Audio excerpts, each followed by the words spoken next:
اللهم إني أسألك علما نافعا.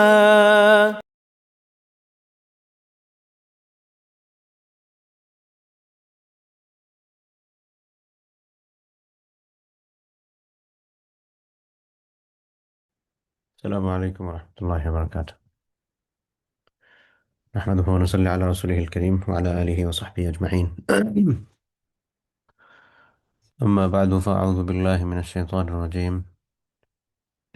بسم الله الرحمن الرحيم. ثم يأتي من بعد ذلك عام فيه يغاث الناس وفيه يعصرون. وقال الملك ائتوني به. فلما جاءه الرسول قال ارجع إلى ربك فاسأله ما بال النسوة التي قطعن أيديهن إن ربي بكيدهن عليم. আল্লাহ সুবহানাহু ওয়া তাআলার দরবারে আমরা শুকরিয়া আদায় করছি। আল্লাহ সুবহানাহু ওয়া তাআলা আমাদের দরসুল ইমানের হালাকাটা কন্টিনিউ করার তৌফিক দান করছেন, আলহামদুলিল্লাহ। আমাদের পক্ষ থেকে অসংখ্য অগণিত দরুদ ও সালাম আমাদের প্রিয় নবী মুহাম্মদ সাল্লাল্লাহু আলাইহি ওয়াসাল্লাম এবং সাহাবায়ে কেরাম, তাদের পথ ধরে যারা আছেন, যারা পথ চলেছেন, যারা পথ চলবেন, তাদের সবার প্রতি। আমরা গত সপ্তাহে ইমান বির রসুল অধ্যায়ে নবী রাসূলদের প্রতি আমাদের বিশ্বাস কেমন হবে সেই লেসনে ইউসুফ আলাইহিস সালাতু ওয়াস সালামের জীবনী নিয়ে কথা বলছিলাম এবং ৪৯ নম্বর আয়াত পর্যন্ত সম্ভবত আমরা সূরা ইউসুফের আলোচনাটা শেষ করতে পারছিলাম। তো ৪৯ নং আয়াত পর্যন্ত আমরা যে বিষয়গুলো মেনশন করেছিলাম, ইউসুফ আলী সালাতামের ছোটবেলা, তারপর হচ্ছে ইউসুফ আলী ইসলাম কিভাবে কূপে পড়ে, তার ভাইদের কর্তৃক কূপে পড়ে গিয়েছিলেন, তারপর সেখান থেকে তিনি কিভাবে মিশরের খাদ্য ভাণ্ডারের যিনি দায়িত্বশীল, বর্তমান যে আধুনিক সরকার ব্যবস্থা, সেই সরকার ব্যবস্থা অনুযায়ী আমরা তাকে খাদ্যমন্ত্রী বলতে পারি, মিশরের খাদ্যমন্ত্রীর পরিবারে কিভাবে আসেন, সেখানে তিনি বড় হতে থাকেন।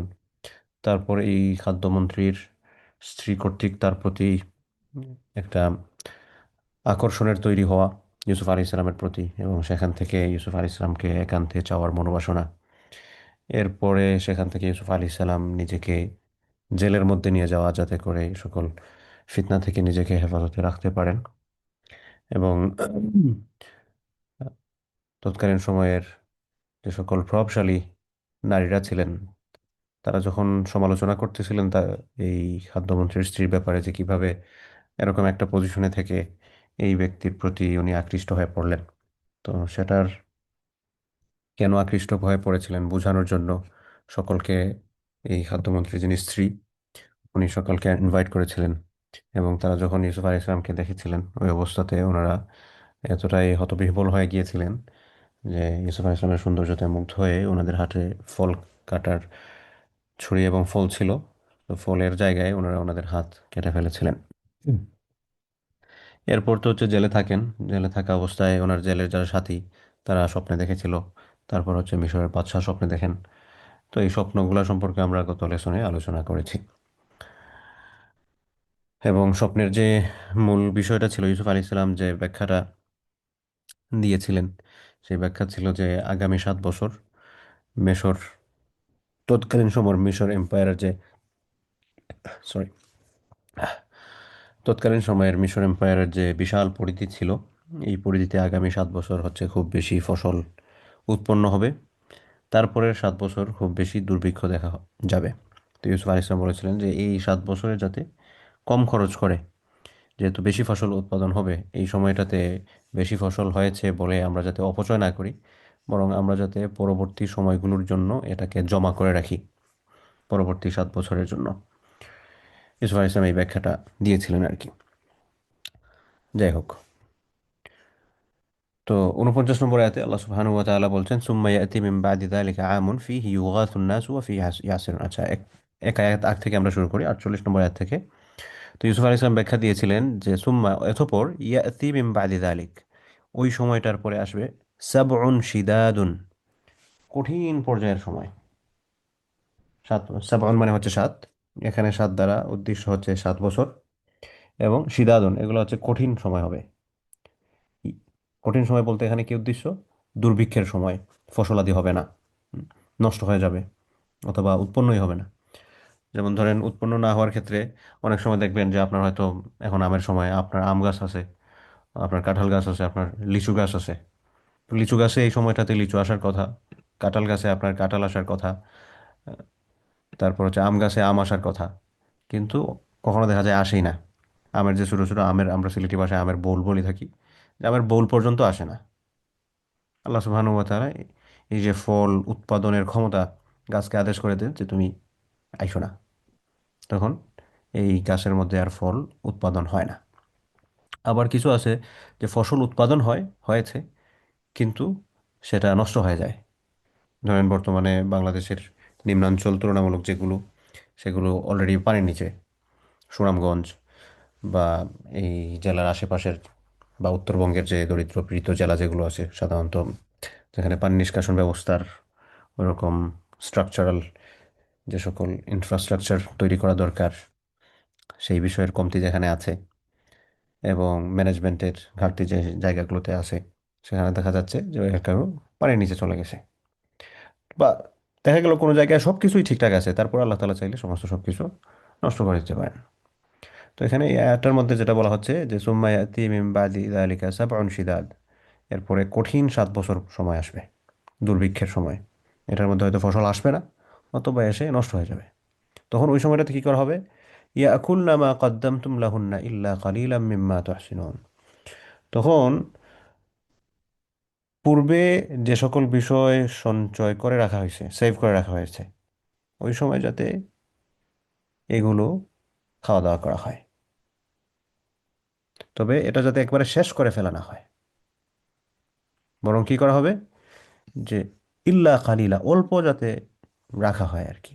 অল্প একটু যাতে রাখা হয়, মানে একদম শেষ করে ফেলা এটা যাতে না হয়। মিম্মা তসিনুন, যেটা সেভ করে রাখা হয়েছিল।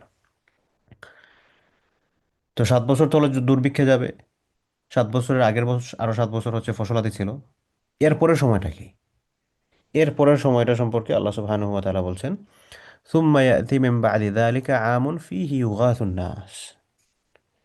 এরপরের 7 বছর, সরি এখানে 7 বছর না, 1 বছর। সুম্মা ইয়াতি মিন বাদি যালিকা, এরপরের সময়, যালিকা আমুন, আমুন মানে হচ্ছে 1 বছর, ফীহি ইউগাসুন নাস, মানুষজন বৃষ্টিপাত পাবে। ফসলের যে সকল অভয়ারণ্য যেগুলো আছে আর কি, যেই জায়গাগুলোর মধ্যে ফসল বেশি উৎপাদিত হয়, এগুলো বৃষ্টির ছোঁয়া পাওয়ার মাধ্যমে আবার এগুলোর মধ্যে ফসলাদি আসা শুরু হবে। এই কথাটাই আল্লাহ সুবহানাহু ওয়া তাআলা একটা মেটাফরিক ওয়েতে বলেছেন, ওয়াফিহি ইয়াসিরুন। তখন রস নিংড়ানো হবে। রস নিংড়ানো মানে কি? রস কি থেকে নিংড়ানো হয়? ফল থেকে, ফল ফসলাদি থেকে। তখন ফল যদি না আসে, তাহলে নিংড়ানো হবে কিভাবে? অর্থাৎ ফল তখনই নিংড়ানো যায় তখন বেশি বেশি ফল আসবে।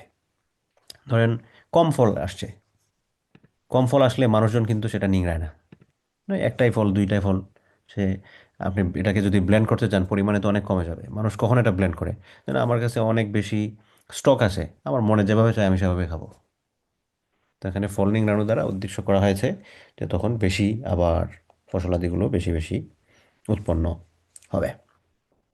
তো ইউসুফ আলী ইসলাম তো এই ব্যাখ্যাটা দিলেন।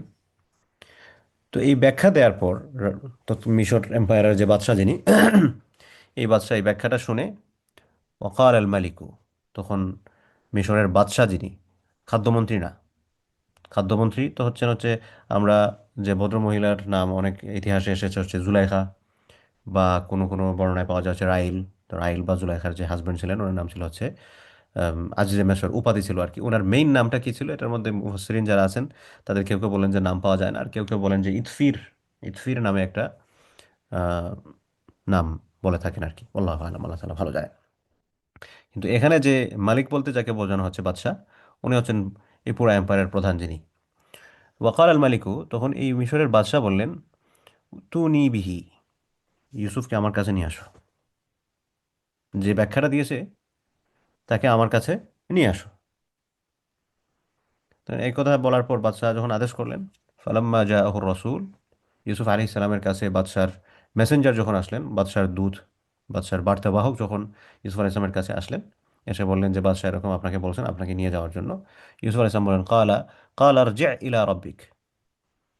ইউসুফ আলাইহিস সালাম বললেন যে তুমি তোমার বাদশার কাছে ফিরে যাও। তুমি এখানে রব দ্বারা প্রভু উদ্দেশ্য, আহ, আমরা যদি সব শাব্দিক করতে বলি আর কি, কিন্তু এখানে এই প্রভু দ্বারা এবাদতের যে প্রভু এটা নয়, মানে হচ্ছেন যিনি তোমার টেক কেয়ার করেন, যার কাজে তুমি যার আহ, তুমি কাজ করতেছো। তো ইউসুফ আলাইহিস সালাম বললেন যে তুমি তোমার লর্ডের কাছে ফিরে যাও, তুমি তোমার বাদশার কাছে ফিরে যাও, ফিরে গিয়ে জিজ্ঞেস করবে, ফাসআলহু, তাকে জিজ্ঞেস করো, মা বালুন নিসওয়াতিল্লাতী কাত্তা'না আইদিয়াহুন্না, যে সকল মহিলারা তাদের হাত কেটে ফেলেছিল এদের কি খবর? মানে কোন মহিলার হাত কেটে ফেলেছিল মনে আছে তো আপনাদের? ওই যে ইউসুফ আলী সালাতাম এর প্রতি যখন জুলাইখা আসক্ত হয়ে পড়েন, তারপর তাকে নিয়ে যখন সমালোচনা শুরু হয়, তখন উনি একটা দাওয়াতের আয়োজন করেছিলেন। এবং তৎকালীন সময়ে সমাজের যে সকল প্রভাবশালী নারী যারা ছিলেন, বিশেষ করে যারা সমালোচনা করতেছিলেন, তাদেরকে ইনভাইট করেছিলেন এবং তাদের হাতে যে ফল এবং ফল কাটার জন্য ছুরি দিয়েছিলেন, ওনারা ওনাদের হাত কেটে ফেলেছিলেন। এবং আগে তো হচ্ছে জুলাইখা শুধু আসক্ত হয়েছিলেন, এরপরে দেখা গেছে ওই মহিলারাও ইউসুফ আলী ইসলামের প্রতি একটা আকর্ষণ ফিল করা শুরু করেন এবং ইউসুফ আলী ইসলামকে নিয়ে একটা একটা আপনার কল্পনার জগতে একটা ছবি আঁকা, এই টাইপের একটা ফিলিংস তাদের মধ্যে কাজ করা শুরু করছিল। যার কারণে ইউসুফ আলী ইসলাম দেখলেন যে এদের এখান থেকে মুক্তি পাওয়ার একমাত্র হচ্ছে আমি এখানে থাকলে তো পারবো না, আমি তার চেয়ে জেলে চলে যাই। তো এই জন্য ইউসুফ আলী ইসলামকে যখন আবার বাদশা নিয়ে যাওয়ার কথা বললেন, ইউসুফ আলী ইসলাম এই প্রশ্নটা করেছেন দুই কারণে। একটা কারণ হচ্ছে যে আমি যেই ফিতনা থেকে বাঁচার জন্য আমি আহ, বাহির থেকে ভেতরে আসছি, এই ফিতনা যদি এখনো চলমান থাকে, তাহলে তো আমি বাইরে গিয়ে আবার সেম বিপদে পড়বো। এই জন্য ইউসুফ আলাইহিস সালাম জিজ্ঞেস করেছেন যে মা বালুন নিসবতিল্লাতি কত্তা'না আইদিয়াহুন্না, যারা হাত কেটেছিল এদের কি খবর? এটা হচ্ছে একটা কারণ। আর আরেকটা কারণ হচ্ছে যে ইউসুফ আলাইহিস সালাতু ওয়াস সালাম যেহেতু দীর্ঘ সময় জেলে থেকেছেন, তো দীর্ঘ সময় জেলে থাকার কারণে আমাদের সমাজে দেখবেন একটা কথা প্রচলিত আসে যে যা রটে কিছু না কিছু হলেও ঘটে, এই টাইপের একটা এক একজন এক একভাবে বলে থাকেন আর কি।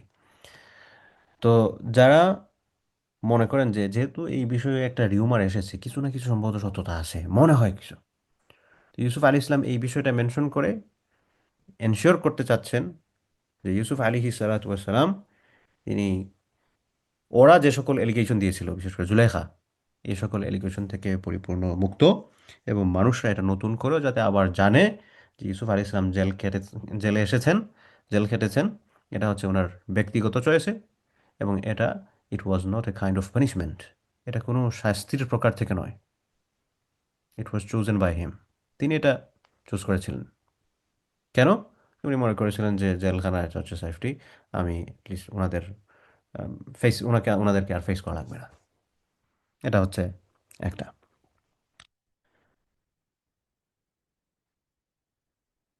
আচ্ছা হয়ে গেল।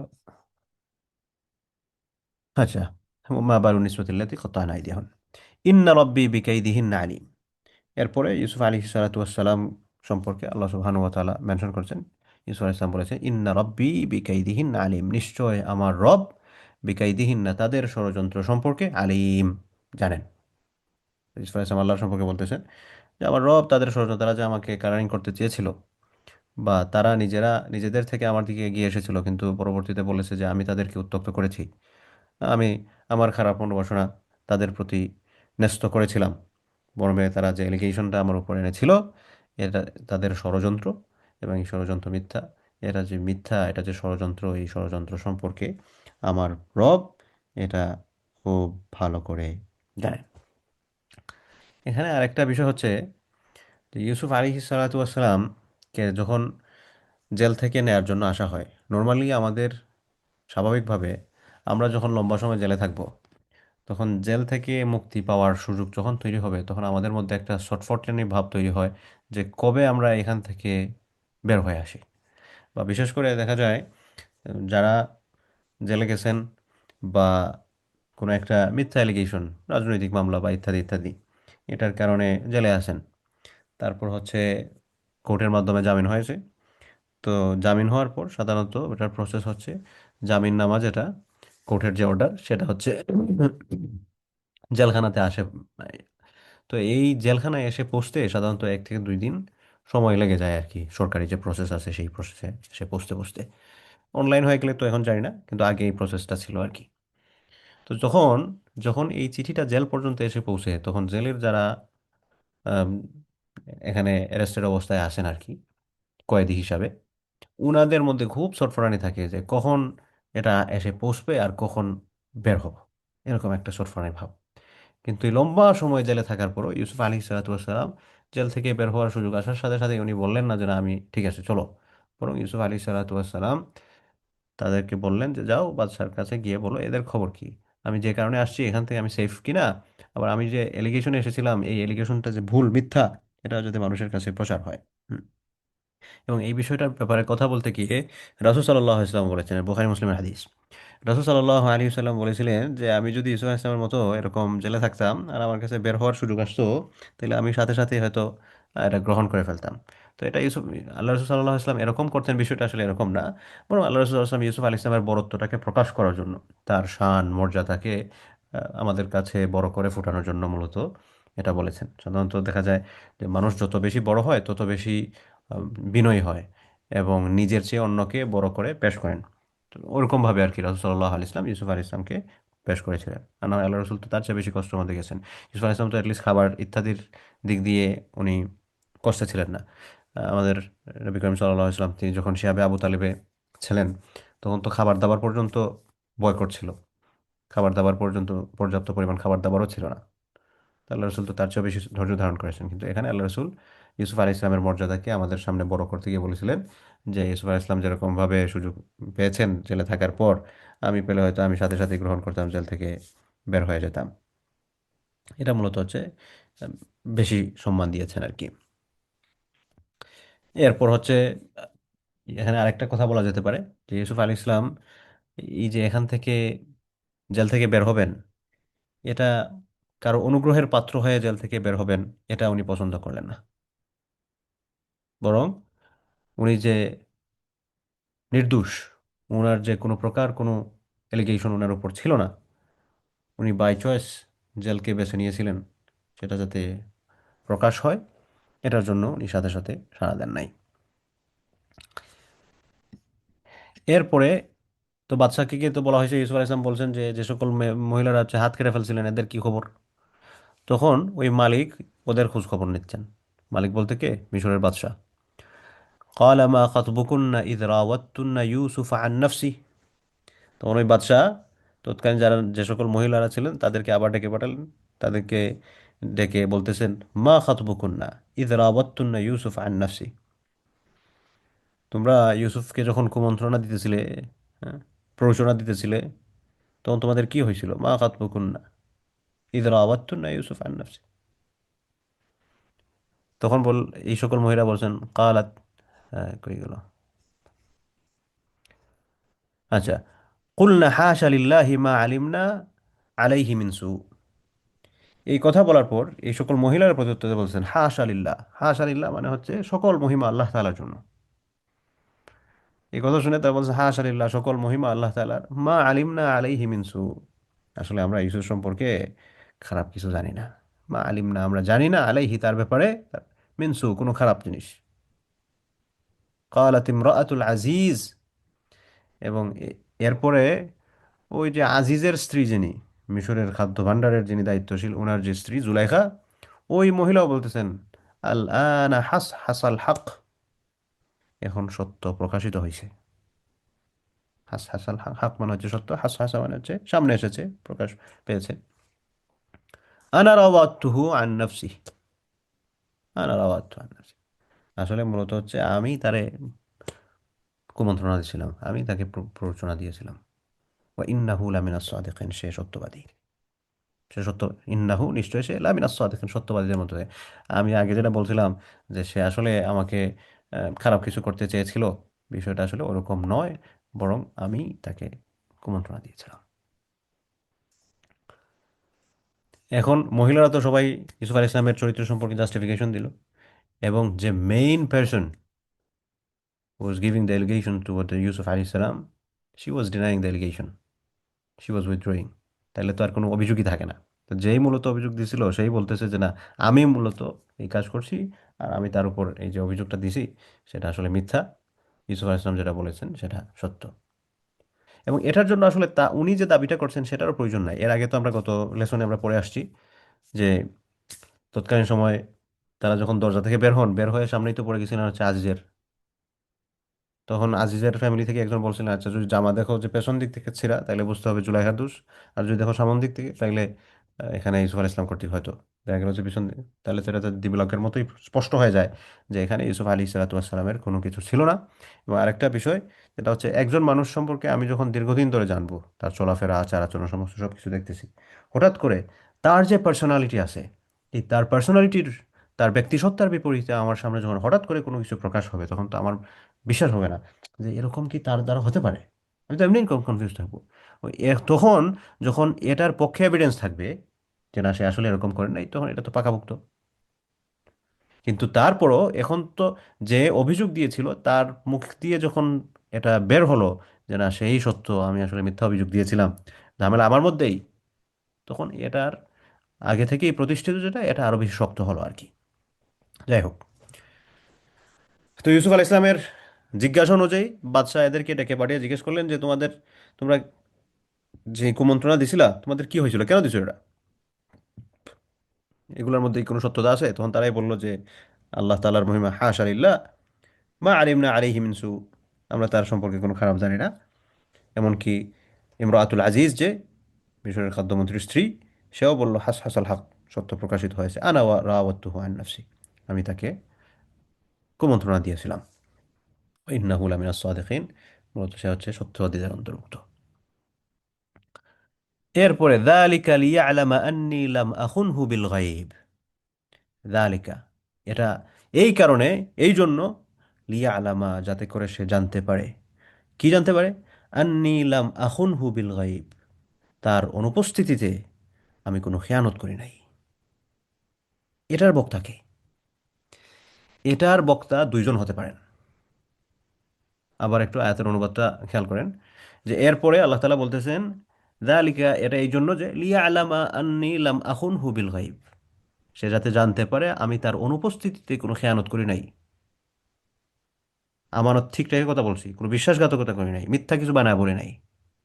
এটা কে বলতেছেন? এটা দুই মুফাসসিরিনে কেরামগণ এখানে দুইজন বক্তার পক্ষ থেকে বলেছেন, যে হয়তো এটা ইউসুফ আলাইহিস সালাম বলেছেন, অথবা এটা হচ্ছে ওই আজিজে মেসরের স্ত্রী বলেছেন, জুলাইখা। জুলাইখা ওনার কনফার্ম নাম এটা না, কিন্তু আমাদের কাছে পরিচিত হিসেবে আমি জাস্ট নামটা মেনশন করতেছি আর কি। তবে এটা মনে করবেন যে ওনার নামই মনে হয় জুলাইখাই ছিল। জুলাইখা হতে পারে, অথবা রাইল হতে পারে, অথবা অন্য কোনো কিছু হইলে হতে পারে, দুইটা নাম পাওয়া যায় আর কি। তাহলে ইউসুফ আলী ইসলাম যদি বক্তা হয়ে থাকেন, তাহলে এখানে তার অনুপস্থিতিতে আমি বিশ্বাসঘাতকতা করি নাই বা আমানতহীনতা করি নাই, এটা কে, কার ব্যাপারে বলতেছেন? এটা হচ্ছে আজিজে মেসরের ব্যাপারে।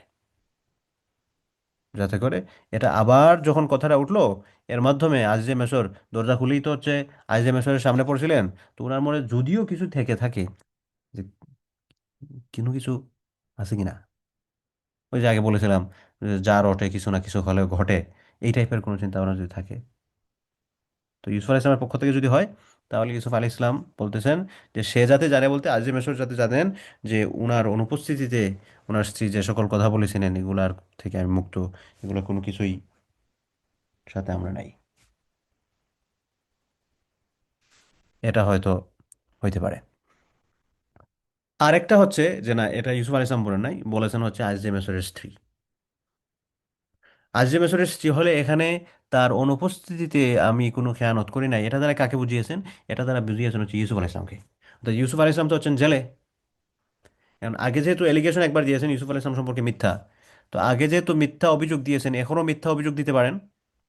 তো এই মিথ্যা অভিযোগটা যাতে মিথ্যা না হয়, বা অন্য কোনো আন্দাজি কোনো এলিগেশন আবার নিয়ে আসেন নাই, সেজন্য উনি সুস্পষ্টভাবে উনি স্বীকার করে নিলেন যে না, ঝামেলাটা আমার মধ্য থেকে ছিল, আমি খারাপ কাজের উদ্বুদ্ধ করার চেষ্টা করেছিলাম, সে কোনো কিছু করে নাই, সে সত্যবাদী।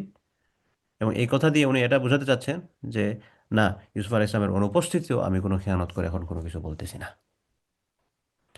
ওয়া আন্নাল্লাহা লা ইয়াহদি কাইদাল খাইনিন, এরপরে বলতেছেন ওয়া আন্নাল্লাহা, নিশ্চয় আল্লাহ তাআলা, লা ইয়াহদি, পথ দেখান না, পথ প্রদর্শন করেন না, সফলতার মুখ দেখান না, কিকে?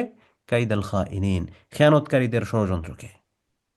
খেয়ানতকারীদের ষড়যন্ত্রকে পথ প্রদর্শন করেন না মানে কি? মানে সফলতার মুখ দেখতে দেন না, সফল হতে দেন না। এরপরে আল্লাহ সুবহানাহু ওয়া তাআলা বলছেন, ওয়ামা উবাররিউ নাফসি ইন্নান নাফসা লাআম্মারাতুম বিসসুই ইল্লা রাহিমা রাব্বি ইল্লা মা রাহিমা রাব্বি ইন্না রাব্বি গফুরুর রহিম। এরপরে বলতেছেন, ওয়ামা উবাররিউ নাফসি, আমি আমার নফসকে, আমার আত্মাকে, মা উবাররিউ, ত্রুটিমুক্ত মনে করি না, পবিত্র মনে করি না। কে বলতেছেন? ইউসুফ আলাইহিস সালাম। ওয়ামা উবাররিউ নাফসি, যে আমি আমার আত্মাকে কি মনে করি না? পবিত্র মনে করি না, ত্রুটিমুক্ত মনে করি না। ইন্নান নাফসা লাআম্মারাতুম বিসসু, ইন্নান নাফসা, নিশ্চয় আত্মা, নিশ্চয় নফস, লাআম্মারাতুম বিসসু, আম্মারাতুন মানে হচ্ছে, মানে আদেশ করতেই থাকে, করতেই থাকে, বিসসু মন্দের ব্যাপারে। অর্থাৎ নফসের কাজ হচ্ছে খারাপ কাজের প্রতি আকৃষ্ট করা, খারাপ কাজ করার প্রতি উদ্বুদ্ধ করতে থাকা। ইল্লা মা রাহিমা রব্বি, তবে হ্যাঁ কিছু আত্মা মুক্ত আছে, এদের আত্মা এরকম করে না। এরা কারা?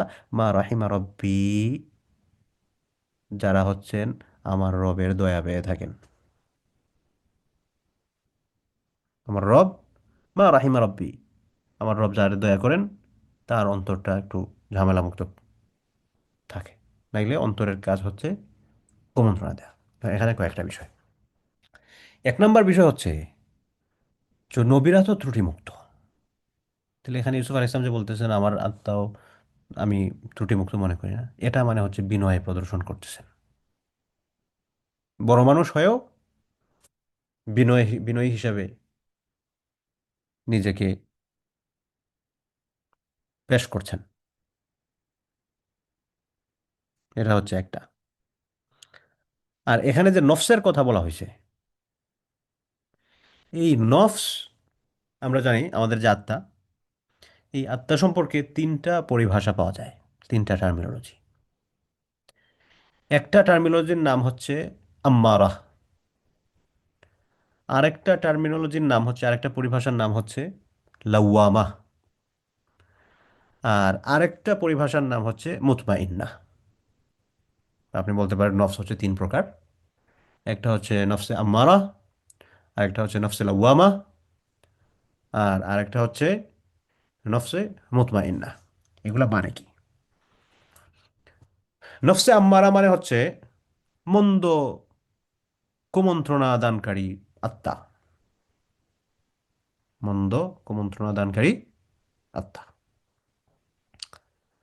আরেকটা আত্মা হচ্ছে নফসে লাওয়ামা। নফসে লাওয়ামা মানে হচ্ছে অনুশোচনাকারী আত্মা।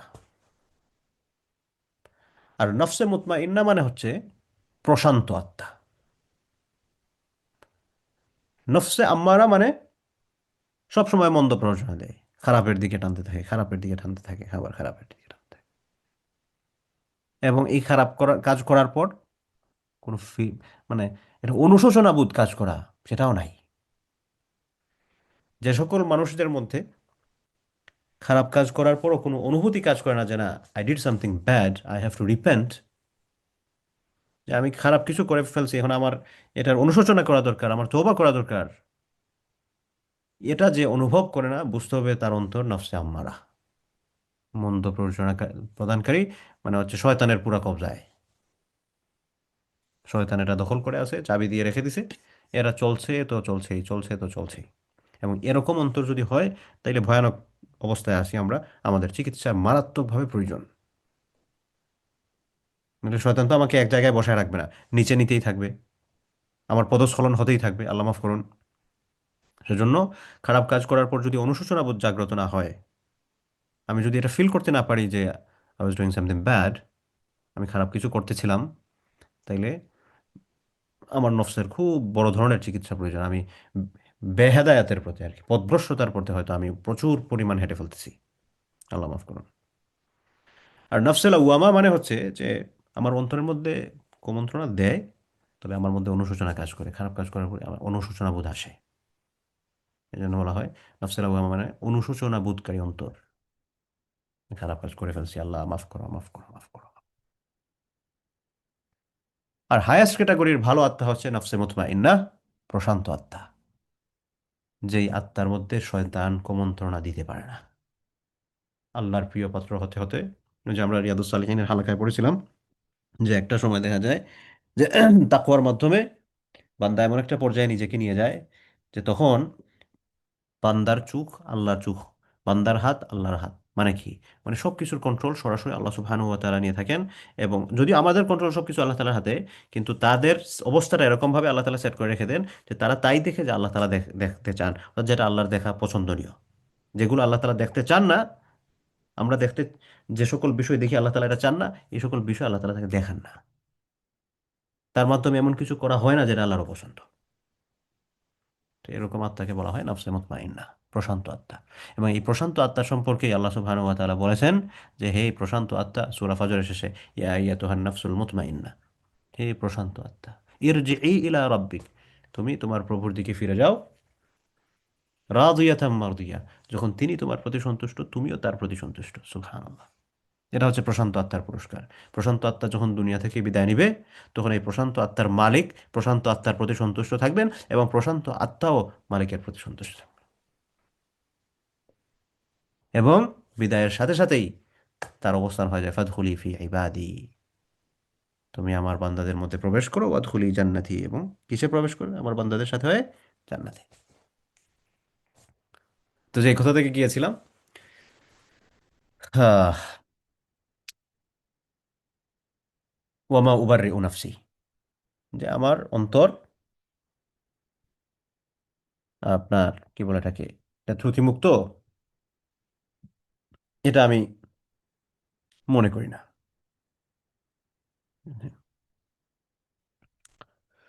ইন্নান নাফসালা আম্মারাতুম বিসু, কারণ অন্তর হচ্ছে খারাপের দিকে আকৃষ্ট করে থাকে, ইল্লা মা রাহিমা রব্বি, তবে আমার আমার রব যাদের প্রতি দয়া করে। তো নবীদের অন্তর অবশ্যই ত্রুটি মুক্ত, কিন্তু এখানে বিনয় থেকে বলা।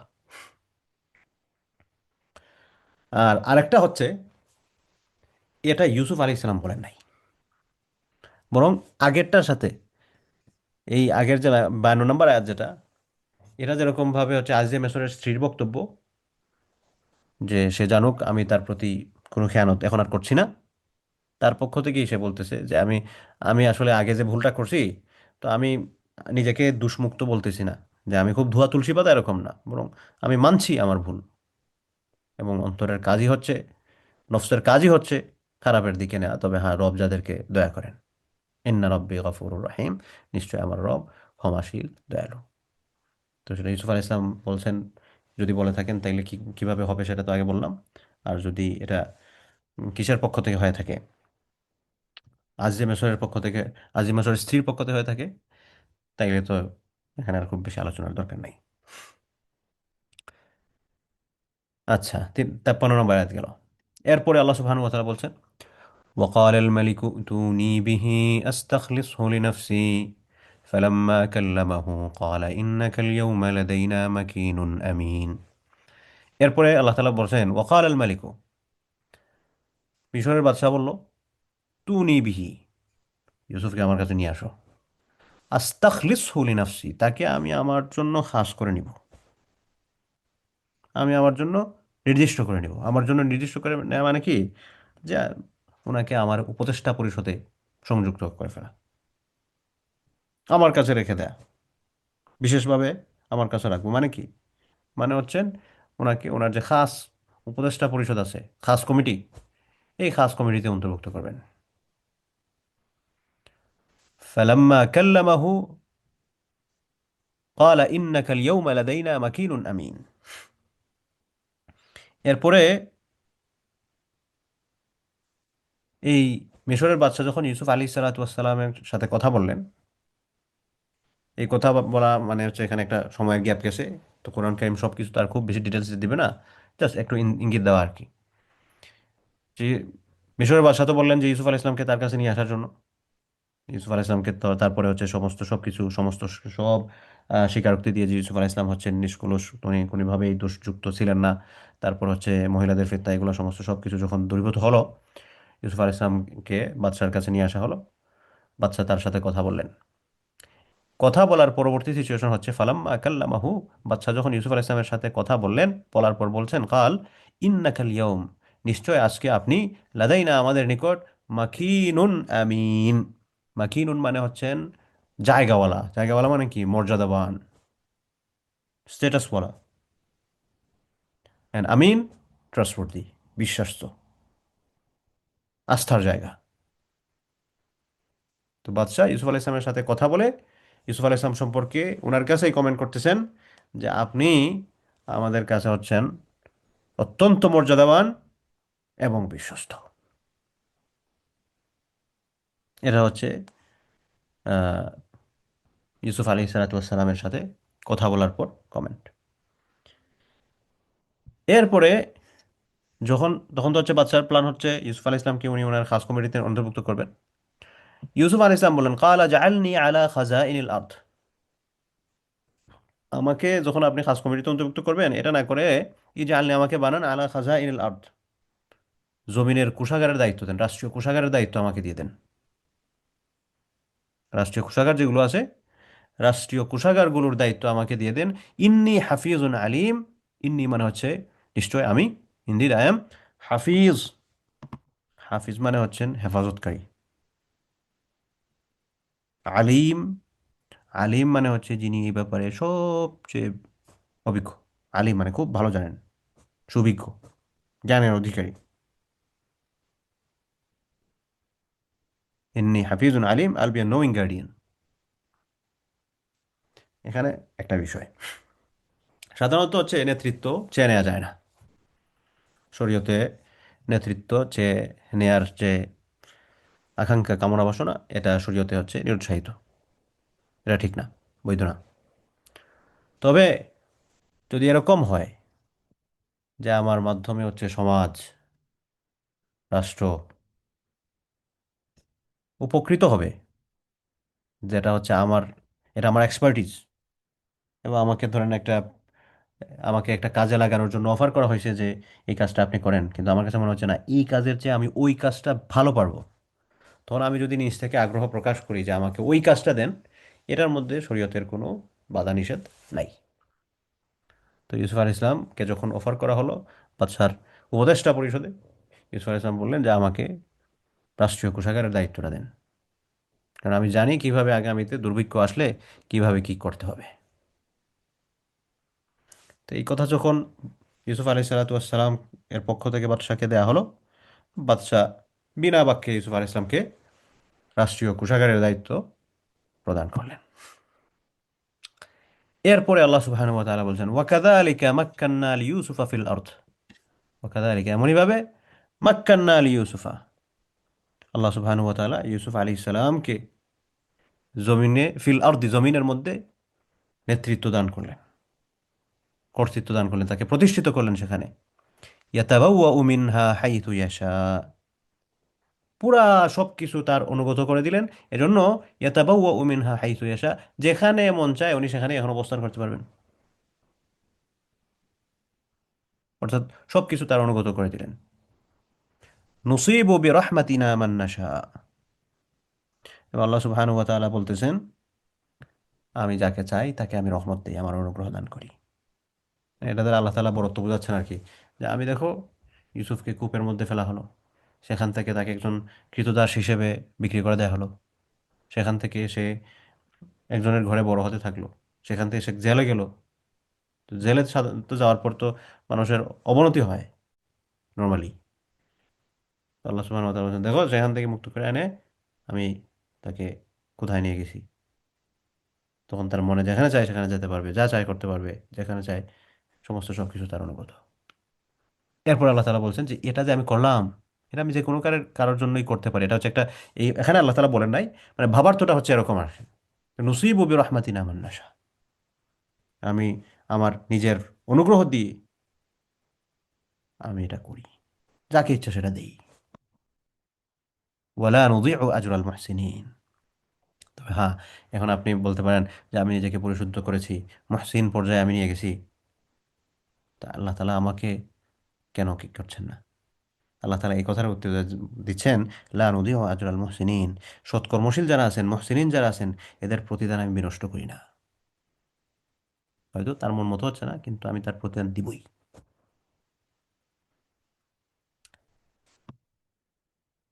ওয়ালা আজরুল আখিরাতি খায়রুল লিল্লাযিনা আমানু ওয়া কানু ইয়াত্তাকুন। এরপরে আল্লাহ সুবহানাহু ওয়া তাআলা এই দুনিয়ার যে পুরস্কার, এই পুরস্কার দেখে তো অনেক মানুষের মনে বাসনা তৈরি হবে, আরে আমি যদি তাইলে মিনিস্টার হয়ে যেতাম, আমি নিজেকে মহসিনের পর্যায়ে নিয়ে যাই, আল্লাহর প্রিয় বান্দা হিসেবে নিয়ে যাই, আল্লাহ তালা আমাকে হয়তো বাংলাদেশের অর্থমন্ত্রী বানিয়ে দিবেন, বা আমাকে আল্লাহ তালা বাংলাদেশের হোম মিনিস্টার বানিয়ে দিবেন, ফরেন মিনিস্টার বানিয়ে দিবেন, বা বাংলাদেশের প্রাইম মিনিস্টার বানিয়ে দিবেন।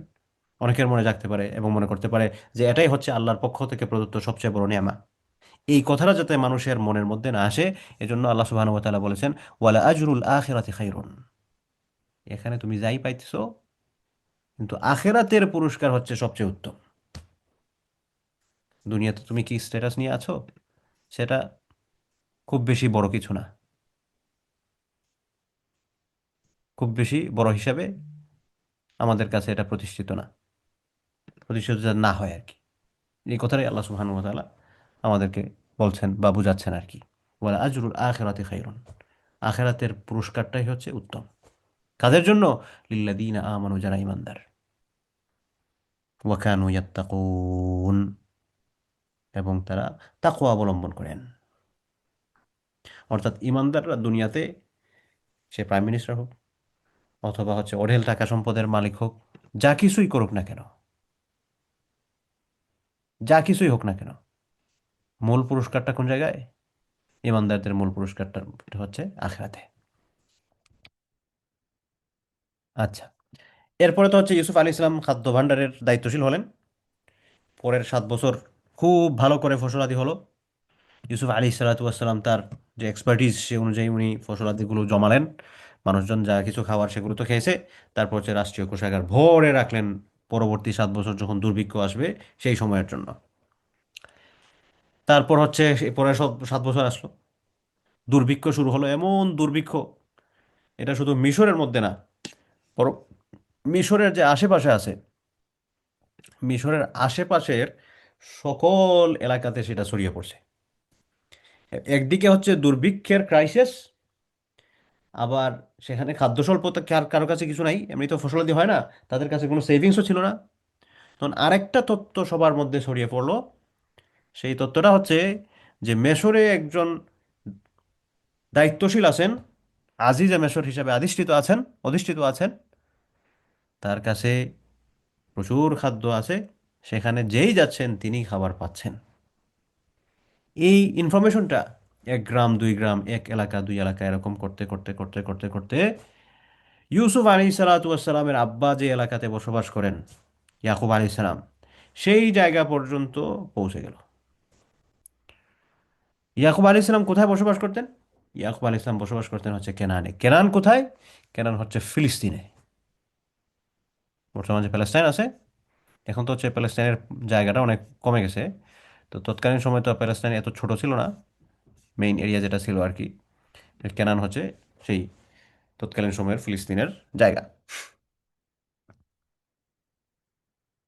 তো ওয়াজা এই ইনফরমেশনটা এরকম করতে করতে সেখানেও গিয়ে পৌঁছলো।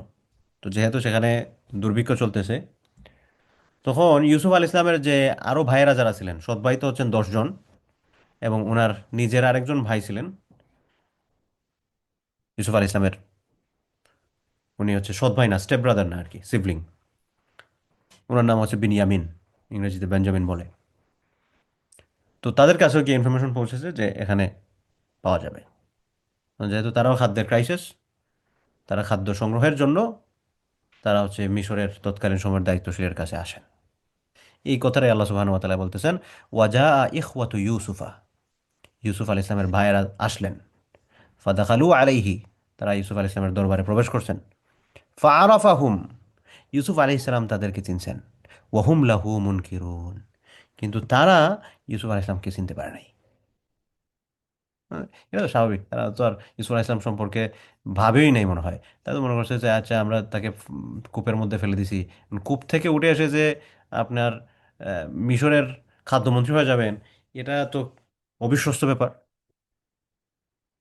এটা তো বিশ্বাস করার মতোই না, এটা তারা তার মাথায় আসবে না। তো জন্য তারা তো খাদ্য গ্রহণের জন্য গেছেন, কিন্তু এখানে যে ইউসুফ আলাইহিস সালাম বসে আছেন সেটা তো তাদের কল্পনায় নেই। তো এই কথাটাই আল্লাহ তাআলা এখানে মেনশন করলেন যে ইউসুফ আলাইহিস সালামের ভাইরা তার কাছে আসলেন। তারা ইউসুফ আলাইহিস সালামকে চিনতে পারে নাই, কিন্তু ইউসুফ আলাইহিস সালাম ঠিকই তাদেরকে চিনে ফেলছেন। এখন চিনার পর সেখানে আলাপ আলোচনা হয়েছে। এখানে এই বিষয়গুলো মানে ইন ডিটেলস মেনশন নাই আর কি, বিভিন্ন হাদিসে এসেছে, তাফসীর গ্রন্থের মধ্যে এসেছে। ইউসুফ আলাইহিস সালাম কথা প্রসঙ্গে তাদের কাছ থেকে তাদের ফ্যামিলিতে আর কে কে আছেন, মানে জিজ্ঞেস তো আর করতে পারেন না তোমাদের আব্বা কেমন আছেন, বা নিজের আব্বার সম্পর্কে তো খোঁজ নিতে পারেন না, মানে ঘুরিয়ে পেঁচিয়ে কথার মারফতে জানার চেষ্টা করতেছেন আর কি। এরপর আল্লাহ তাআলা বলছেন, ওয়ালাম্মা জাহ্হাজাহুম বিজাহাজিহিম ক্বালা আতুনি বিআখিল লাকুম মিন আবিকুম। লাম্মা জাহ্হাজাহুম বিজাহাজিহিম, তাদেরকে খাদ্য সামগ্রী যখন তাদেরকে প্রস্তুত করে দেয়া হলো, এগুলার যখন ব্যবস্থা করে দিলেন, তখন ইউসুফ আলাইহিস সালাম বলছিলেন, কালা তুনি বিআখিল লাকুম, তোমাদের যে আরেকজন ভাইয়ের কথা বলছো তাকে নিয়ে আইসো। মানে মূলত হচ্ছে ইউসুফ আলাইহিস সালাম বাকি 10 ভাইকে তো দেখছেন স্টেপ ব্রাদার, কিন্তু উনার নিজের ভাই, উনার প্রতি উনি, কারণ এই 10 ভাই তো তাকে ফ্যামিলি থেকে বিচ্ছিন্ন করার কাজে তারা যুক্ত ছিলেন, সেজন্য একটা অভিমান বা ক্ষোভ থাকাটা স্বাভাবিক। তো তারপরে ইউসুফ আলাইহিস সালাম তাদের সাথে ভালো ব্যবহার করলেন, তাদেরকে খাদ্য সামগ্রী সমস্ত সব কিছু দিলেন, কারণ নবীরা তো প্রতিশোধ পরায়ণ হন না, বা নবীরাই শুধু না, সত্যিকারের মুসলমান, আমি হয়তো কষ্ট পাবো কিন্তু এই কষ্টের প্রতিশোধ আমি নেওয়াটা, এটা আমার কাজ নয়। তো ইউসুফ আলাইহিস সালাম তাদের সাথে দেখা করলেন, দেখা হয়ে গেল। ইউসুফ আলাইহিস সালাম যদিও পরিচয় দেন নাই, কিন্তু কথা প্রসঙ্গে উনি জেনেছেন ওনার একজন ভাইয়ের কথা। তো সেই ভাইকে দেখার জন্য ওনার অন্তরটা ব্যাকুল হয়ে উঠলো। এজন্য তিনি বললেন, কালা তুনি বিআখিল্লাকুম, আর আবার যখন আসবে এগুলো শেষ হওয়ার পর, তখন তোমাদের ভাইকে নিয়ে আইসো মিন আবিকুম, তোমাদের পিতার থেকে। আলা তারাও না, তোমরা কি দেখো না, আন্নি ফিল কাইলা, আমি কিভাবে মানে, কি কি বলে, আহ, কাইল মানে হচ্ছে নির্ধারিত পাত্র যেটা দিয়ে পরিমাপ করা হয়। আমরা তো হচ্ছে একটা হচ্ছে পাল্লা, যে এখানে আমি 2 কেজির পাথর রাখলাম অথবা মিটার সেট করে রাখলাম, এটা হচ্ছে 2 কেজি, এটা হচ্ছে 3 কেজি, এরকম। কায়েল মানে হচ্ছে এটা কেজির মাপ না, এটা হচ্ছে একটা পাত্র। এই পাত্রকে বলা হচ্ছে 1 কায়েল, 2 কায়েল, এরকম করে করে দেয়া হয় আর কি, নির্ধারিত একটা ওজন ছিল। তো ইউসুফ আলাইহিস সালাম বললেন যে তোমরা কি দেখো নাই যে আমি কিরকম ভাবে এই পাত্রগুলা ভরে দিছি, মানে তুমি, আচ্ছা এখানে আরেকটা বিষয় বলতে ভুলে গেছিলাম, যে ইউসুফ আলাইহিস সালাম যে এই খাদ্য দিচ্ছিলেন, এটা শুধু ওনার ভাইদেরকে এরকম না, মানে যারাই ওনার কাছে আসতেছিলেন আর কি খাদ্য নেওয়ার জন্য, তো এই খাদ্য নিতে গিয়ে ইউসুফ আলাইহিস সালাম এক একজনকে একটা উট যতটুকু পরিমাণ বহন করে নিয়ে যেতে পারে সেই পরিমাণ খাবার দিতেছিলেন, তার চেয়ে বেশি না। অর্থাৎ ধরেন আমাদের যখন কোনো ক্রাইসিস শুরু হয়, তো এই ক্রাইসিসের ক্ষেত্রে আমাদের একটা প্রস্তুতি বলেন, বা আমাদের ক্রাইসিস যখন শুরু হয়ে যাবে তখন আমরা কিভাবে মেনটেন করবো, এখানে আমাদের জন্য কিছু লেসন আছে। প্রথম লেসনটা হচ্ছে যে ক্রাইসিসের শুরুর আগের করণীয় কিভাবে, যে আমি সব সময় আমার মধ্যে একটা থাকা, যে যদি শুরু হয় তখন আমি কি করব। না, আমাদের দেশের যে সকল ভাটি অঞ্চল আছে যেখানে প্রায় সময় বন্যা হওয়ার বা একটু বৃষ্টি হলেই যেখানে পানি আসার সম্ভাবনা থাকতে পারে, তাদের জন্য আমার একটা বিকল্প ব্যবস্থা করে রাখা, যে এখানকার ধানগুলো হয়তো চাষিরা উঠাতে পারবে না, তাদের জন্য অন্য আরেকটা ব্যবস্থা, যেখানে ভালো হচ্ছে সেখান থেকে যাতে একটা অংশ আমি তাদের জন্য সরকারিভাবে রিজার্ভ রাখতে পারি, এটা একটা। অথবা আমার দৈনন্দিন জীবনের যে সকল বিষয় আমার খুব জরুরি, এই সকল জরুরি বিষয় সম্পর্কে আমার একটা রিজার্ভ রাখা, সিন্ডিকেটের রিজার্ভ না, কারণ ইনকেস যদি এটার কোনো জায়গায় ঘাটতি তৈরি হয় তাহলে আমি যাতে এখান থেকে সাপোর্ট দিতে পারি, এটা একটা। আর যখন ক্রাইসিসটা শুরু হয়ে যাবে তখন মেইনটেনেন্সটা কিভাবে, ধরেন কয়েকদিন আগে তেলের ক্রাইসিস, এখন হয়তো তেলের ক্রাইসিস চলতেছে, কিছুটা হয়তো কমেছে, তখন দেখা গেল যে অনেক জায়গায় তেল নাই, 1-2টা জায়গায় শুধুমাত্র আছে। তো সেখানে মানে আমাদের তো যখন ক্রাইসিস শুরু হয় তখন যাদের ক্ষমতা আছে তারা দেখা যায় সেটা ভরে রাখতেছে, আর যাদের ক্ষমতা তুলনামূলক কম তারা দেখা যায় পাচ্ছেই না। তো সেখান থেকে ইউসুফ আলাইহিস সালাম করলেন কি, যে বড় ছোট সেটা বিষয় না, প্রত্যেকের জন্য একটা অংশ বরাদ্দ, এবং সেটা একটা মিনিমাম অংশ, এটা আমরা করতে পারি। সবকিছু একা খেয়ে ফেলবো বিষয়টা এরকম যাতে না হয়। যাই হোক, তো ইউসুফ আলাইহিস সালাম তার ভাইদেরকে বললেন যে আরেকবার আসার সময় তোমার আরেক ভাইয়ের কথা যে বলছো তাকেও নিয়ে এসো, তোমার দেখছো আমি কিভাবে ওজন মেপে দিই। আর যেহেতু প্রত্যেককে হচ্ছে একটা নির্ধারিত মাপ করে দিচ্ছেন, তাহলে এখন 10 জন মানে হচ্ছেন 10টা পুতলা, 11 জন আসলে 11 পুতলা পাবেন, 10 জনকে তো আর 11টা পুতলা দেওয়া যায় না। ও আনা খাইরুল মুনজিলিন, এবং আমি উত্তম অতিথি পরায়ণ। ইউসুফ আলাইহিস সালাম বলতেছেন, তোমাদের কোনো সমস্যা হবে না, তোমরা আসো, দিব তোমাদের।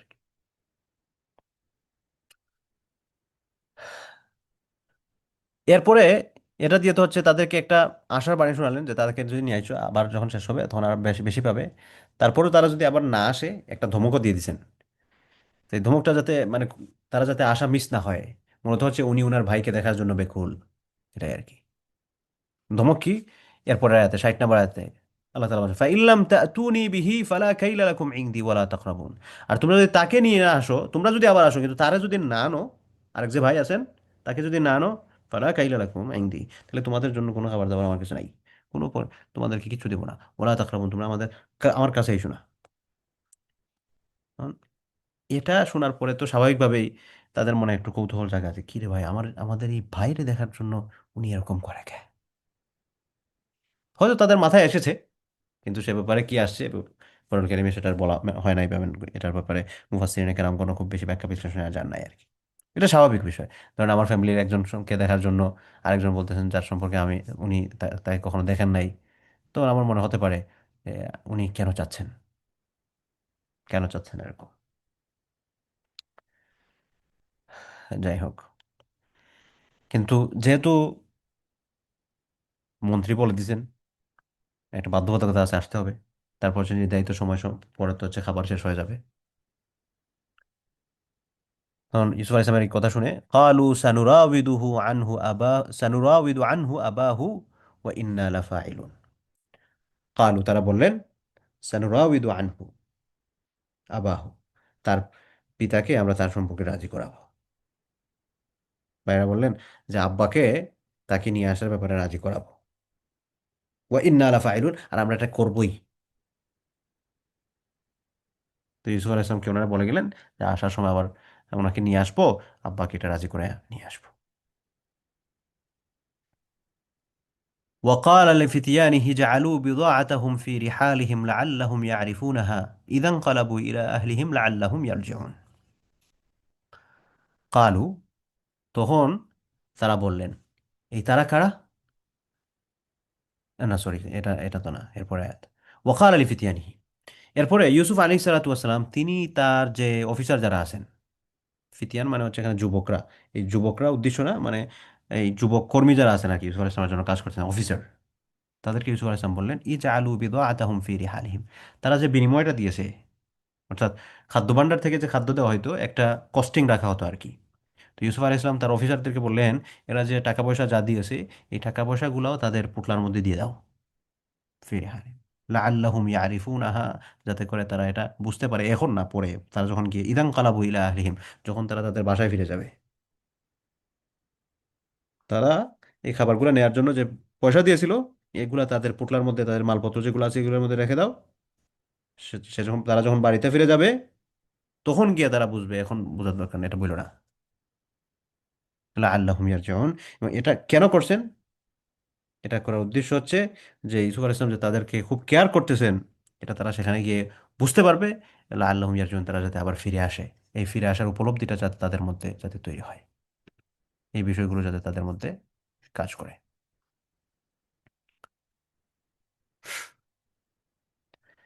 এরপরে এদেরকে তো বলে দিছেন। তারপর হচ্ছে ভাইরা ইউসুফ আলাইহিস সালামের দরবার থেকে ফিরে আসছেন, এবং তারা ইউসুফ আলাইহিস সালামকে চিনেন নাই। فلما رجعوا إلى أبيهم قالوا يا أبانا منع منا الكيل فلما رجعوا إلى أبيهم। তারা যখন তাদের পিতার কাছে ফিরে আসেন, তাদের পিতাকে ইয়াকুব আলাইহিস সালাতু ওয়াস সালাম, তারা যখন ইয়াকুব আলাইহিস সালামের কাছে ফিরে আসছেন, ক্বালু ইয়া আবানা, তখন তারা বলতেছেন, হে আমাদের পিতা, মুনিআ মিন্নাল কাইল, আমাদেরকে আর সহযোগিতা করার ব্যাপারে নিষেধ করা হয়েছে, আমাদেরকে আর সহযোগিতা করা হবে না যদি শর্ত পূরণ করা না হয়। মুনিআ মিন্না, আমাদেরকে বারণ করা হয়েছে আল কাইল, পরিমাপকৃত বিষয় দিতে, মানে আর দেওয়া হবে না আমাদেরকে জিনিসপত্র, শর্ত পূরণ না করে। শর্ত কি? ওই যে ভাইকে নিয়ে যাওয়া। ফারসিল মা'ানা আখানা, আপনি আমাদের সাথে আমাদের ভাইকে প্রেরণ করেন।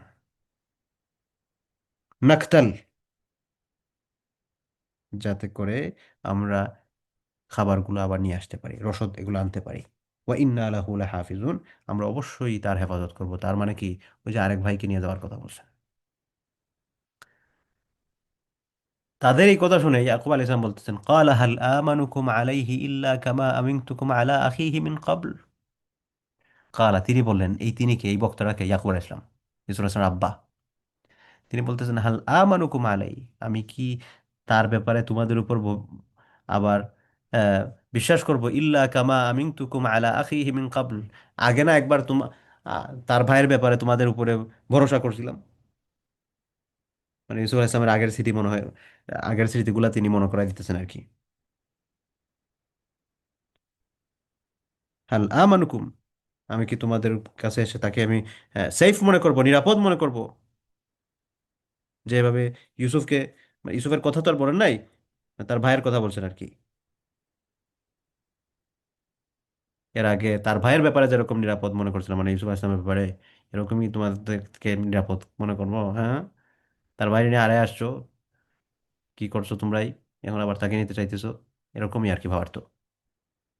আল্লাহু খায়রুন হাফিজা, আল্লাহ সুবহানাহু ওয়া তাআলা হচ্ছেন উত্তম হেফাজতকারী।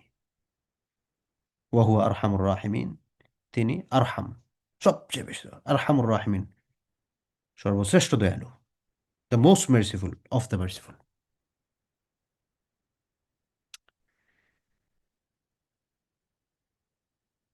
ওয়ালাম্মা ফাতাহু মাতাআহুম, তো এরকম কথাবার্তা চলতেছে। তো কথাবার্তা চলা অবস্থায় ইউসুফ আলাইহিস সালামের ভাইয়েরা মিশর থেকে পাওয়া যে সকল পুটলা, যে সকল বস্তাগুলো খাবার সমৃদ্ধ, এগুলো তারা ওপেন করছিলেন। ওয়ালাম্মা ফাতাহু মাতাআহুম, তারা যখন তাদের এই আহ, আপনার মালপত্র যেগুলো, এগুলো যখন ওপেন করলেন, ফাতাহু মানে হচ্ছে খোলা, তারা যখন খুললেন মাতাআহুম, তাদের মালপত্রগুলো, ওয়াজাদু বিদাআতাহুম রুদ্দাত ইলাইহিম, তারা যে এই টাকা পয়সাগুলো দিয়েছিলেন পণ্যের মূল্য, তারা দেখলেন তাদের এই মাল সামানার মধ্যে এই মূল্যগুলো ফেরত দেওয়া আছে। তখন তারা বললেন, কালু, তারা বললেন, ইয়া আবানা, হে আমাদের পিতা, মা নাবগি হাযিহি বিদাআতুনা রুদ্দাত ইলাইনা। তখন তিনি বললেন যে, আমাদের আব্বা, আমাদের পিতা, মা নাবগি, আমরা আর কি চাই, হাযিহি বিদাআতুনা রুদ্দাত ইলাইনা, দেখেন আমরা যে টাকা পয়সাগুলো দিয়েছিলাম, পণ্যের মূল্য, এগুলো আমাদেরকে ফিরিয়ে দিয়ে দিয়েছেন। ওয়া নুমিরু আহলানা, দেখেন না, নুমিরু আহলানা ওয়া নাহফাজু আখানা ওয়া নাজদাদু কাইলা বাঈর, আপনারা, আমরা আবার যাব, খাদ্য সামগ্রীগুলো নিয়ে আসবো, আমাদের ভাইকে আমরা প্রোটেক্ট করব, হেফাজত করব। আর ওয়ানাজদাদু কাইলা বাঈর, উট ভরে খাদ্য সামগ্রী, খাদ্য সহায়তা এগুলো নিয়ে আসবো। কারণ ইউসুফ আসলামের তো পলিসি ছিল হচ্ছে সবাইকে দিতেন হচ্ছে উট পরিমাণ, উঠে যতটুকু বহন করতেছে ততটুকু, একজন ব্যক্তি বেশি মানে হচ্ছে একটা পোর্শন বেশি পাবেন। তো তিনি, ইয়াকুব আল ইসলাম, এই সকল বিষয়াদি দেখতেছেন, অনুধাবন করার চেষ্টা করতেছেন। এরপরে ভাইরা শেষে বলতেছেন, যালিকা কাইলুন ইয়াসির, আর এগুলা হচ্ছে খুব সহজ রসদ, এই যে রসদ দেওয়া, খাদ্য সামগ্রী দেওয়া বাদশার জন্য বা খাদ্যমন্ত্রীর জন্য, এগুলো খুব সহজ বিষয়। এরপরে ইয়াকুব আলাইহিস ইসলাম এই কথাগুলো শোনার পর তিনি বলতেছেন, ইয়াকুব আলাইহিস ইসলাম বলেন, লান উরসিলাহু মাআকুম, আমরা বলতেছো ঠিক আছে, কিন্তু লান উরসিলাহু মাআকুম, আমরা তাকে তোমাদের সাথে প্রেরণ করব না, কখনোই না। হাত্তা তুনি মাউথিকাম মিনাল্লাহ, যতক্ষণ পর্যন্ত না তোমরা আল্লাহর নামে কসম করে বলতেছো, আল্লাহর নামে ওয়াদাবদ্ধ হচ্ছ, অঙ্গীকার করছো, লা তাতুন্নানি বিহি ইল্লা আইয়ুহাতা বিকুম, যে তাকে তোমরা আমার কাছে ফিরে নিয়ে আসবা, এটা তোমাদের শপথ করতে হবে, তোমরা তাকে নেও, যে শপথ করতে হবে আল্লাহর নামে, অঙ্গীকারবদ্ধ হতে হবে, তাকে তোমরা আমার কাছে নিয়ে আসবা, এটা নিয়ে আসবা। ইল্লা আইয়ুহাতা বিকুম, তবে হ্যাঁ, শত্রুর কর্তৃক যদি কোনো বেষ্টনে পড়ে যায়, আহাতা মানে হচ্ছে আবদ্ধ করে ফেলা, বেষ্টিত করে ফেলা, তো এই কোনো শত্রুর মাধ্যমে যদি বেষ্টিত হয়ে যাও সেটা ভিন্ন কথা, কিন্তু এমনিতে তোমরা তার কোনো ক্ষতি করবে না, সেফলি তোমরা তাকে প্রোটেক্ট করে নিয়ে আসবা, সব কথা। فلما أتوه موثقهم قال الله على ما نقول وكيل, এরপরে তারা ভাইরা বলল আমরা ওয়াদাবদ্ধ। ফালাম্মা আতাউ মাউথিকাহুম, তারা যখন ফালাম্মা আতাউহু মাউথিকাহুম, তারা যখন ইয়াকুব আলাইহিস সালামকে তাদের প্রতিশ্রুতি, তাদের ওয়াদা, তাদের অঙ্গীকার নামা দিলেন, তখন কাল আল্লাহু, আল্লাহ সুবহানাহু ওয়া তাআলা বলছেন, সরি, কাল মানে ইয়াকুব আলাইহিস সালাম বলছেন, কাল তিনি বললেন, আল্লাহু আলা মা নাকুলু ওয়াকিল, আমরা যেটা বলছি, যে এগ্রিমেন্ট আমরা করলাম, যে ওয়াদাবদ্ধ আমরা হলাম, এটার ব্যাপারে আল্লাহ সুবহানাহু ওয়া তাআলা হচ্ছেন সাক্ষী, আল্লাহ সুবহানাহু ওয়া তাআলা হচ্ছেন উকিল। তো তারা মূলত হচ্ছে ইউসুফ ইউসুফ আলাইহিস সালামের যে আরেক ভাই, ওই ভাইয়ের নাম কি মনে আছে তো? বিনিয়ামিন। ওনাকে প্রোটেক্ট করার দায়িত্ব বা এটার ব্যাপারে তারা ওয়াদাবদ্ধ হয়ে তারা আবার রওনা দিবেন, এরকম একটা সিচুয়েশন আর কি। এরপরে যাত্রাকালে ইয়াকুব আলাইহিস সালাতু ওয়াস সালাম তাদেরকে একটা উপদেশ দিয়ে দিলেন। কি উপদেশ? ওয়াকালা ইয়া বানিয়া, তিনি বললেন, হে আমার ছেলেরা, লা তাদখুলু মিন বাবি ওয়াহিদ, তোমরা যখন মিশরে প্রবেশ করবে তখন একটা দরজা দিয়ে প্রবেশ করো না। ওয়াদখুলু মিন আবওয়াবিন মুতাফাররিকা, বরং তোমরা প্রবেশ করবে ভিন্ন ভিন্ন দরজা দিয়ে। আবওয়াব মানে হচ্ছে দরজাসমূহ, মুতাফাররিকা মানে হচ্ছে আলাদা আলাদা, ভিন্ন ভিন্ন দরজা দিয়ে প্রবেশ করবে। ওয়ামা উগনি আনকুম মিন আল্লাহি মিন শাই,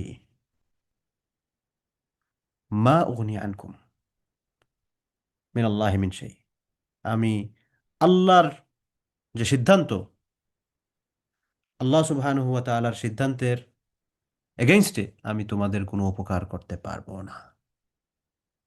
মানে সকল ক্ষমতা আল্লাহ তাআলার কাছে, এই কথাটা বোঝানো হচ্ছে আর কি। মা উগনি আনকুম, তোমাদেরকে আমি কোনো উপকার পৌঁছাতে পারবো না। মিন আল্লাহি মিন শাই, আল্লাহর বিপরীতে কিছু। ইনিল হুকমু ইল্লা লিল্লাহ, নিশ্চয় সকল আদেশ, সকল হুকুম একমাত্র আল্লাহর, আল্লাহ ছাড়া হুকুম দেওয়ার কেউ নেই। আলাইহি তাওয়াক্কালতু, তার উপর আমি ভরসা করছি। ওয়া আলাইহি ফালইয়াতাওয়াক্কালিল মুতাওয়াক্কিলুন, ওয়া আলাইহি, এবং তার উপরই, ফালইয়াতাওয়াক্কাল, সে যেন তাওয়াক্কুল করে, সে কে? আল মুতাওয়াক্কিলুন, যা ভরসাকারীরা, যাতে তার উপরই ভরসা করে, অন্য কারোর উপর না। ভরসার জায়গা হবে আল্লাহ সুবহানাহু ওয়া তাআলা। যাই হোক, তো ইয়াকুব আলী সালাতু ওয়াসালামের এই নসিহত সমূহ তারা গ্রহণ করে, তারা আবার, তাদের যখন এই খাদ্যরসদগুলো শেষ হলো, খাদ্যরসদগুলো শেষ হওয়ার পরে তারা আবার রওনা দিছেন মিশরের উদ্দেশ্যে। তো সেখানে গিয়ে কি হলো, এটা আমরা ইনশাআল্লাহ আল্লাহ তাআলা তৌফিক দিলে আগামী সপ্তাহে পরবর্তী আয়াত থেকে আলোচনা করার চেষ্টা করব। আজকে আমরা 49 নম্বর আয়াত থেকে শুরু করছিলাম, 67 নম্বর আয়াত পর্যন্ত আসলাম, প্রায় 18টা আয়াতের সংক্ষিপ্ত তাফসীর সহ আমরা আলোচনা করলাম। আল্লাহ তাআলা তৌফিক দিলে ইনশাআল্লাহ আগামী সপ্তাহে আমরা 68 নম্বর আয়াত থেকে আলোচনা শুরু করব।